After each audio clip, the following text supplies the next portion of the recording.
The Bible opens. In the beginning, God created the heavens and the earth. Now the earth was formless and empty. Darkness was over the surface of the deep, and the Spirit of God was hovering over the waters. Then God said, "Let there be light," and there was light.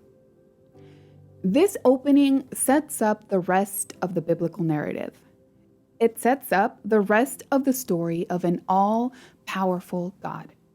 It is a simple, impactful, and memorable beginning. So memorable, in fact, that I still remember when I first read it. I was 17 years old, working as a front desk clerk in a hotel in a sleepy, tiny town.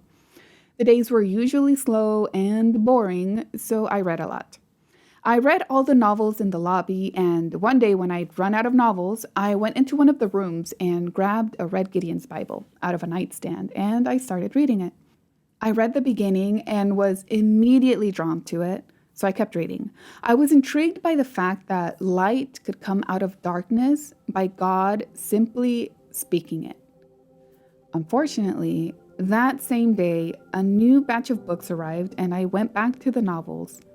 But I had now glimpsed something I later knew I desperately wanted. Hence, why that moment is engraved in my mind to this day. The beginning of your story will also set up the rest of the story. So you want it to be simple, impactful, and memorable. Granted, your opening may not be anything of biblical proportions, but it can still grab your audience and make them pay attention. There are many ways to start a story. Get creative and just steer clear of starting it by saying what it's about. Don't start by saying, "This is a story about how God changed the way I saw X," or "I'm going to tell you about Y." No. Let the listener find out what the story is about as you tell it. Genesis 1 is the best example of a good beginning because it starts in the middle of things. Things are happening, there's movement and action. Do that with your beginning as well. Drop us into the action. Let us see something happening. You see this in books and movies all the time.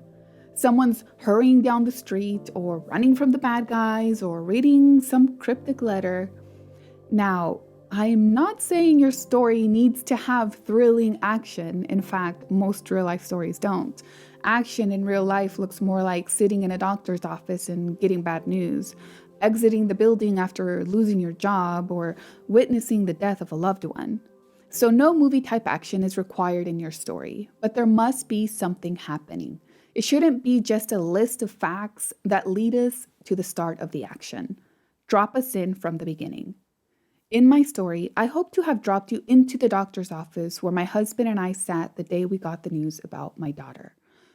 Remember how I said that in the first draft, I started the story in 1989? Well, that was far from the middle of things. It was going to take at least 5 minutes to drop you into the relevant beginning of the story. With that said, though, write to your heart's content any possible beginnings you can think of, even if it seems like there's nothing happening. Maybe you can find a way to tie something that happened decades ago into your current story. Maybe that's actually essential to your story. Just remember to make it an active beginning relevant to the current story you are telling. As you work on crafting your story, you may find that where you begin may change several times throughout the process. That's totally fine and normal. You may have multiple beginnings, middles, and ends, but you will find the pieces that work best together. Keep the theme in mind, and you will be all right. Having a great beginning is essential.